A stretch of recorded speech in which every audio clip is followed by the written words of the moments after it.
First of all, I love the movie. A lot of the film displays the relationship between Asian mum and daughter. Mei Lee's obedient towards her mum, and Ming's very loving, sometimes overprotective. She never sees a fault in her daughter.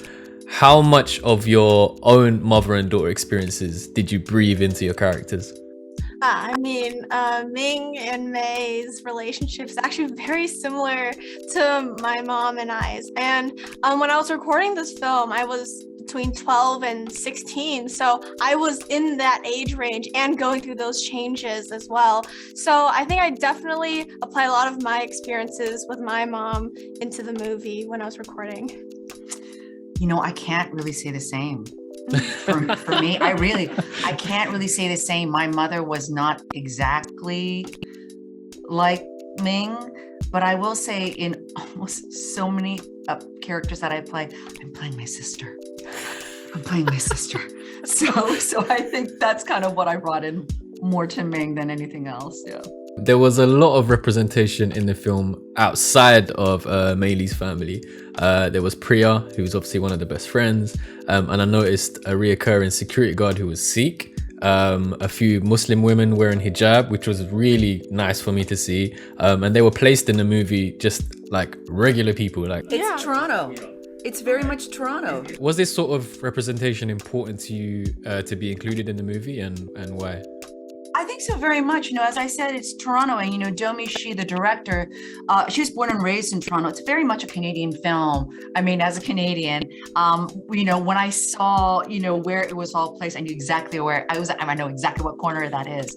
So when you're talking about the representation, even though the film is set in like the early 2000s, it's very much a feeling of Toronto.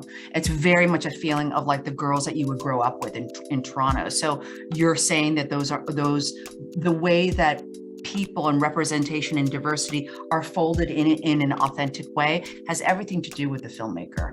And Domee it was very important to her. A lot of our childhoods in general include watching Disney movies. I mean, we all grew up with, Lion King, Mulan and whatnot. This is now one of those movies for that next generation. What messages do you... Oh, sorry, that's a lot of pressure, Rosalie. I know.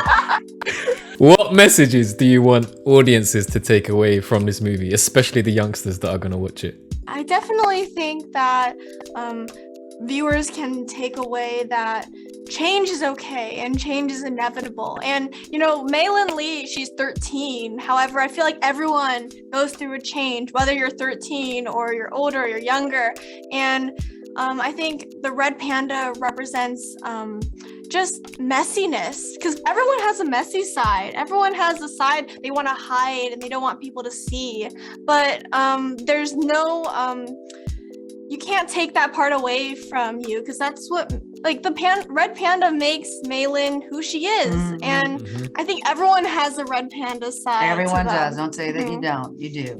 And I'd say from specifically an Asian perspective, I'd say for both generations, it's like, don't be afraid to disappoint your parents. It's okay. It's going to happen in the natural individuation of you having to become a young teenager person. And I'd say for our generation, my generation, it's like, it's okay to accept your child in their messiness. As they're growing, give them a little bit of space. Because, Ming is a hypervigilant parent, but there's a lot in our culture, a certain type of tightness or a filial duty that we inherently understand, that to have some space and generosity around it lets someone bloom authentically, which is ultimately what Mei chooses. Right, I'm going to clip that and I'm going to send it to my mom. So next time I'm in trouble, I'm going to say, hey, Sandra Oh said this. Give me a little space, Mom. Give me a little space. Thank you so much for your time. And I'm looking forward to everyone seeing this movie. Cheers. Thank you. Take care.